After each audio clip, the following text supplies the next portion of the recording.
Okay, welcome to the SOCA1010 Week 6 lectures. This week the topic we're looking at is youth, the concept of youth, and we're looking at the ideas of youth culture and youth transitions as a way of thinking about young people's place in the world and a kind of, I suppose, in many ways to interrogate that relationship between agency and structure. So as you can tell, I'm recording this at home. There's a renovation going on about 25 metres away, so sorry if there's like some noise going on. I can't do much about that. The lecture this week, I'm going to split it up into 3 sections. I'm going to talk with a really broad introduction to the idea of youth, the sociological way that it's used, and then in the second and third parts I'm going to talk about 2 kind of traditions of studying young people in terms of youth cultures, and also then looking at transitions. I'd like to start this lecture with a snippet of an old Chaser show. So it's a good time to stop now and have a look at that video. It only goes for about 7 minutes, I think. I've got the YouTube link on the screen there. And if you fast forward through to the 19-minute and 56-second mark, it's the bit that starts talking about what's in current affairs this week or something. So I'll get you to do that now. Okay, so I hope you enjoy that video. It's a comedy video, but I think what it does really well is what we have been calling make the normal look strange, and I think parody and satire can often do that quite well. In that video, it shows all the kind of different ways that young people are kind of used and abused in society in terms of media representation, and I'll go through some of that throughout over 3 lecture videos this week. So, to begin with, let's talk about what youth is and what it means. And I suppose one of the ways to think about youth is through the relationships between generations. Karl Mannheim is a sociologist that's often associated with the concept of generations. But generations is one of those things that is used in the popular media and politics all the time, but generally in really stereotypical ways. And this seems to have been a relation that just reproduces itself, not just throughout recent generations, but all the way back through millennia. The quote there is from Socrates, and again, it's just the usual kind of older person ragging on a younger person and how they're not doing things right and everything they do is wrong, and back in my day, things were better.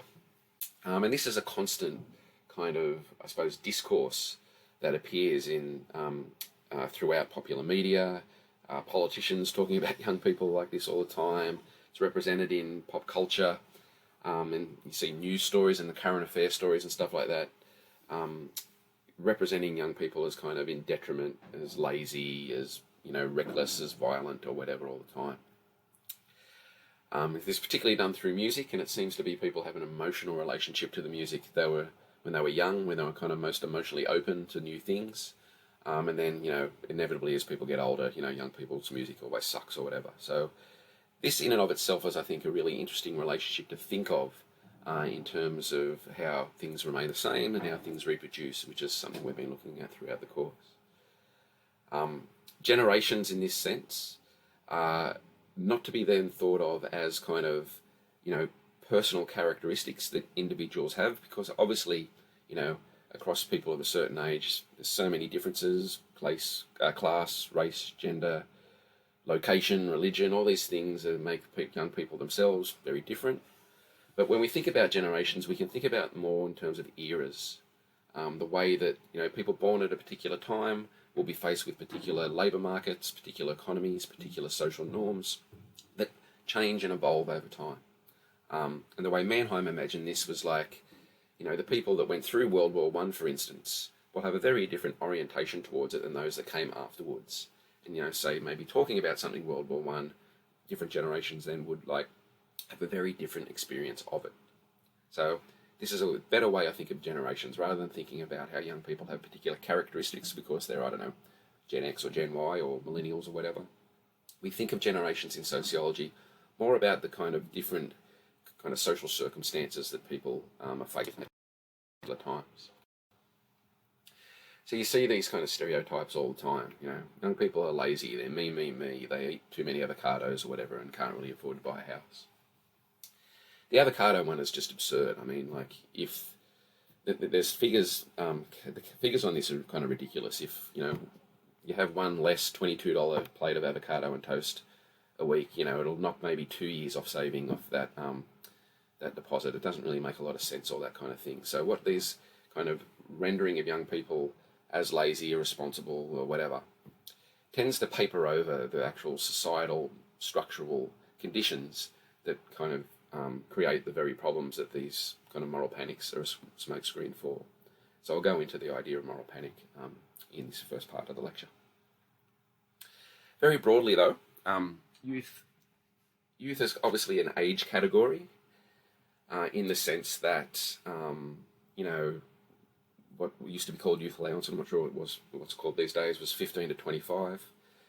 But it's the age in the sense of the way that we use it in sociology isn't that important. It's more seen as a period, a kind of liminal transitional period that people go through in between classified as a child, where you're kind of fully irresponsible, you're looked after by your parents or your family or whatever. There's then a period of youth where you're kind of moving out from those and you're getting more and more responsibility to some point when you're an adult. Now, again, these categories are kind of up for grabs in many ways. There's markers of adulthood, used to be maybe, getting a full-time job, getting your own place to live, getting married, having kids. But those things are happening later and later, and I'll be talking about that stuff in the third part of the lecture. So this concept of youth, though, is more used as a kind of transitional period between being a child and adult, rather than being defined as a particular age period between, say, 15 and 25. Different institutions, such as the UN or Centrelink, have a different definition of those things, and it's mostly in that period, but we're not going to get bogged down on the age thing. It's more about that kind of transitional period.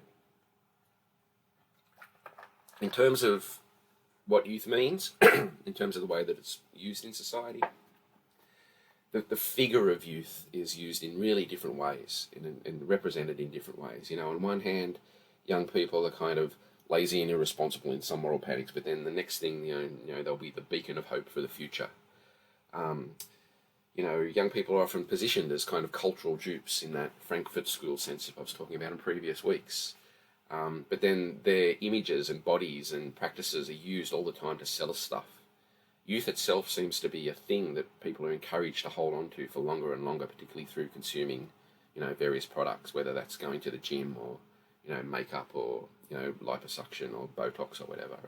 So youth becomes a thing that we kind of crave, but in society, young people are constantly denigrated through moral panics and blamed for all kinds of things that they often don't really have a lot of responsibility or even ability to change.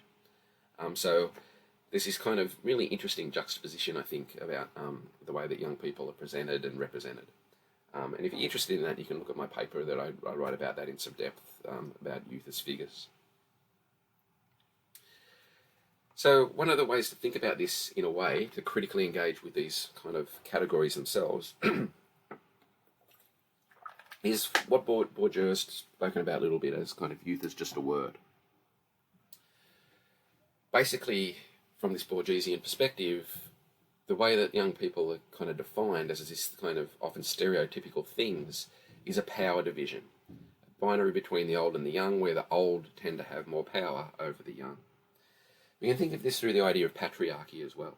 Patriarchy is about how, men dominate men dominate women systematically, but the actual detail of patriarchy is it's older men dominate kind of younger men and, everyone really. So this kind of relationship is about generational differences, sure, but it's also about the way the power is distributed throughout society.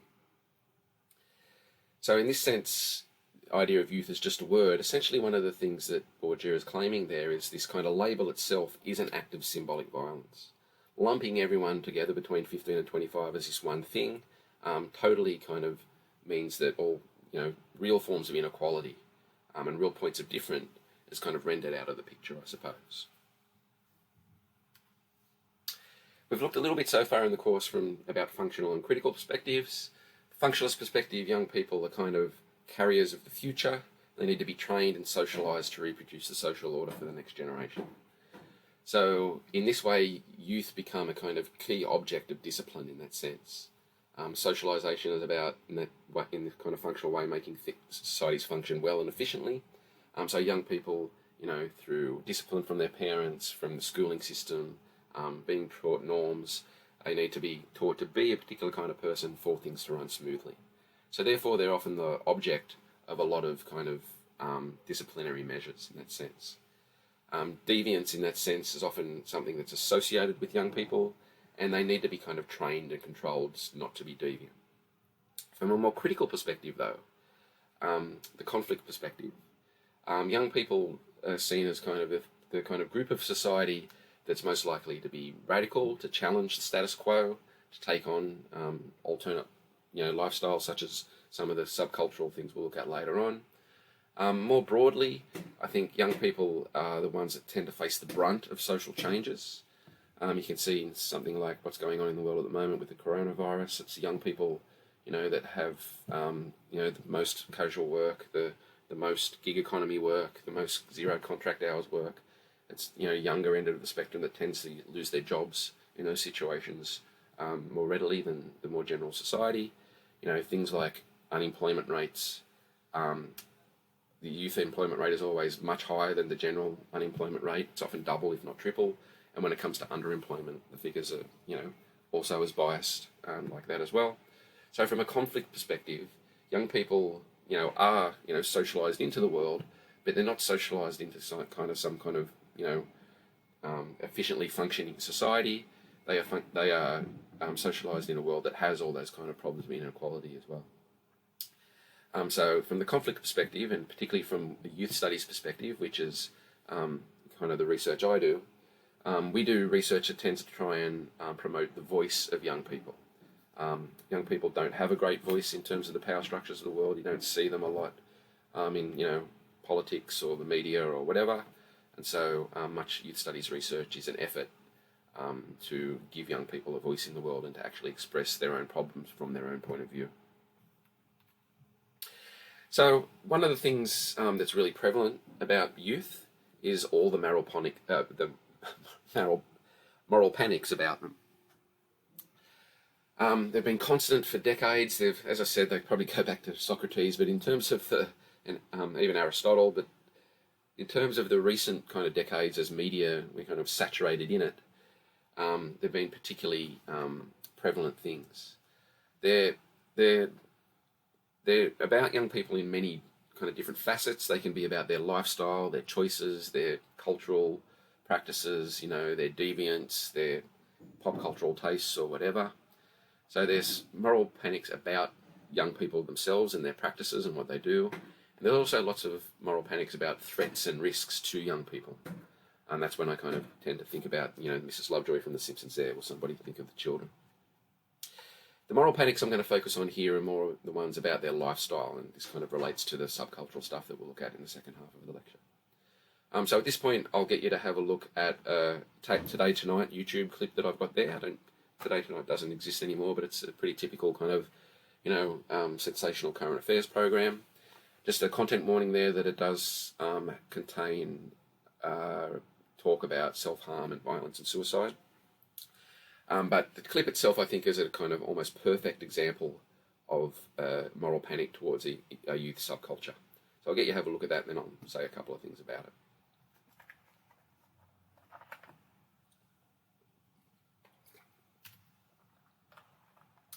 So in that video, there's a representation, a very distorted and sensationalized representation of a youth subculture, emo. We can debate whether emo is actually a subculture or not, but that's for another time. But what you have there is kind of a really horrible thing that happened to young women, committed suicide. But then it's attached to the subculture, and the subculture is blamed for what happened here. Now, much of the kind of decades of research into young people's subcultural practices and their kind of the ways that they seek out, groups and culture and pop culture in general, tends to show that this is kind of the opposite. It's not the subculture that drives this behaviour. In fact, people discover these subcultures and become members of them as kind of places of comfort to find other people that like them, particularly if they're marginalised or, don't feel normal, in inverted commas or whatever.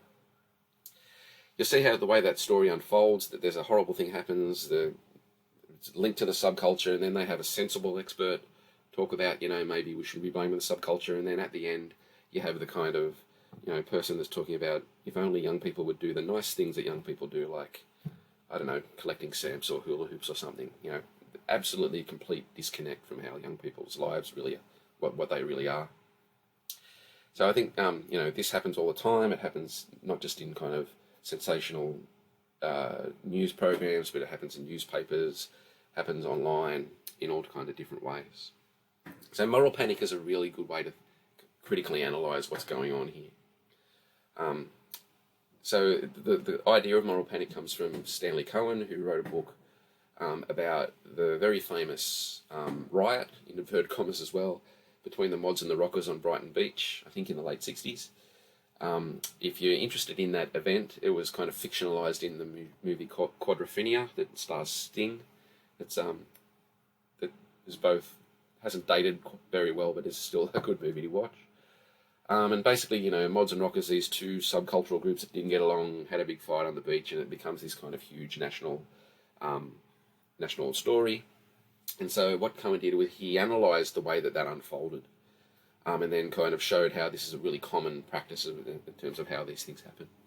So there's an event, a sensational event, and then it's kind of reported sensationally, over-sensationally. The kind of violent stuff is kind of overemphasized. It's attached to particular groups, and they're blamed.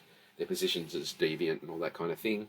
There's an outcry about this, what happened, and then the experts come out, and in terms of Cohen's example back then, priests and politicians and what he calls moral entrepreneurs come out and,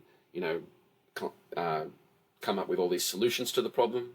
This inevitably means that there's more and more discipline and rules and laws directed at young people. They're the most kind of under scrutiny group of society in many ways.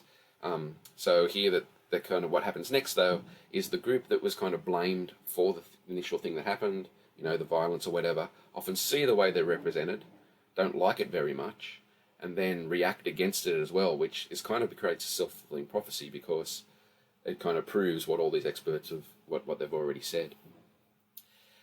One of the important things to consider here is that this leads to what's called a polarization effect.